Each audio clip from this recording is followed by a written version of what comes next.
Hello viewers, কি খবর সবার? আজকে আবারও চলে আসলাম অন্য চ্যাপ্টারের মধ্যে দিয়ে। আজ আজ নয়, গতকাল ভিডিও আপলোড করার পর থেকে আমাকে কয়েকজনে ইনবক্স করলো যে ইনস্টাগ্রাম পোস্ট কিভাবে করতে হয়, বা ইনস্টাগ্রামে পোস্ট করার পর যাই পোস্ট করা হোক না কেন, কোনো ছবি ঠিক মতো দেখা যায় না। এক কথায় মানে আমরা ফেসবুকে যেভাবে পোস্ট করে থাকি, যেমন আমরা একটু ফেসবুকে ঢুকি, যেমন এই ধরনের পোস্টগুলা আমরা এখানে করে থাকি। যেমন আমি একটু আমার প্রোফাইলে ঢুকি,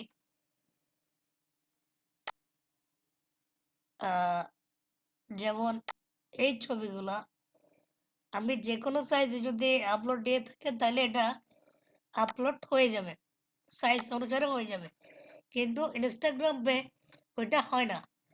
তো এটার জন্য একটা ছোট কাজ করতে হয়।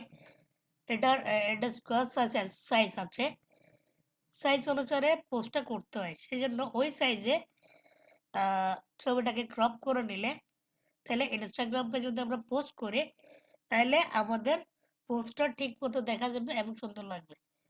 তো বন্ধুরা, আজকে ওই জিনিসটা নিয়ে আমার এই টিউটোরিয়াল। তাহলে বেশি কথা বলবো না, চলুন শুরু করা যাক।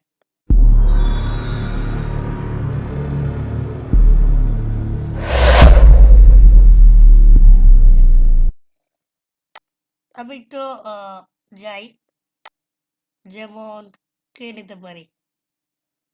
আমি একটা ফেসবুক থেকে যে কোনো একটা ছবি নিই।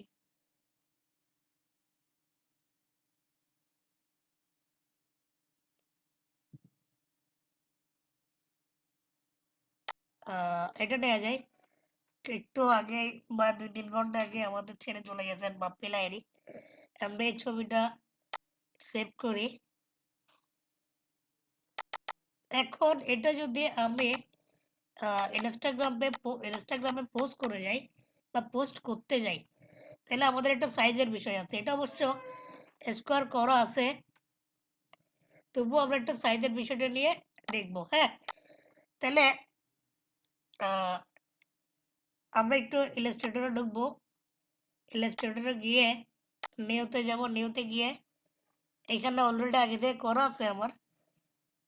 ইনস্টাগ্রামের পোস্টের সাইজ হচ্ছে 1080 পিক্সেল বাই 1080, এবং এটা পিক্সেল মোডে দিতে হবে। হ্যাঁ, তাহলে আমরা দিলাম 8GB মোডে রাখবো, যেহেতু আমরা ওয়েবের জন্য ইউজ করব। হ্যাঁ, তো একটু মিনিমাইজ করে ছবিটা আমি ইলাস্ট্রেটরে নিয়ে যাই, এন্ড করলাম।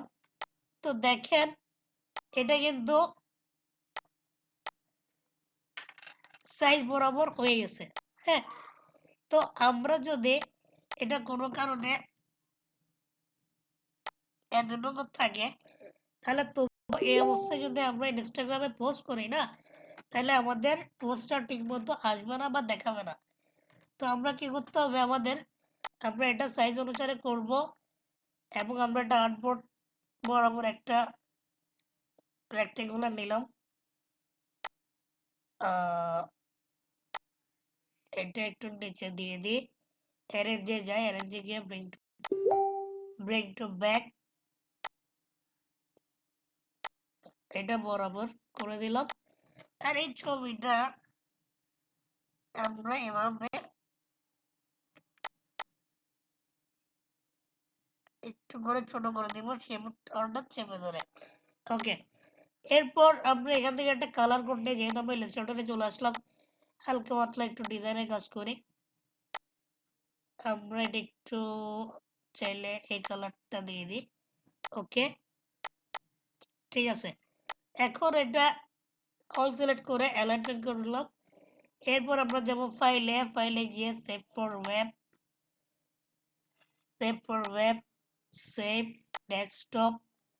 আমরা এটার নাম দিই বাপি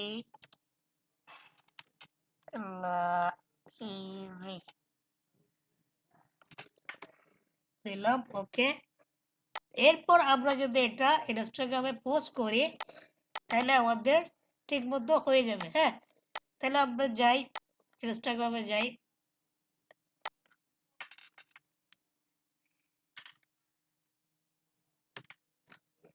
ইনস্টাগ্রামে ঢুকলাম।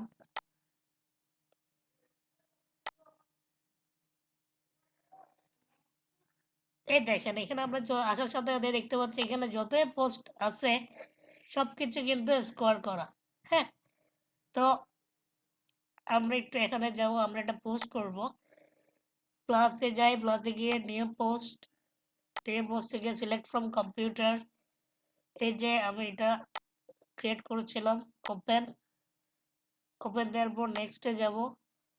নেক্সটে আসার পর আবার নেক্সটে দিলাম, নেক্সটে গিয়ে এখানে দিয়ে দিব এই যে কোনো একটা ক্যাপশন রেপ। ওকে, ওকে শেয়ার দিয়ে দিলাম। দেখেন আমাদের পোস্ট শেয়ার হয়ে গেল এবং পোস্ট করা হয়ে গেল।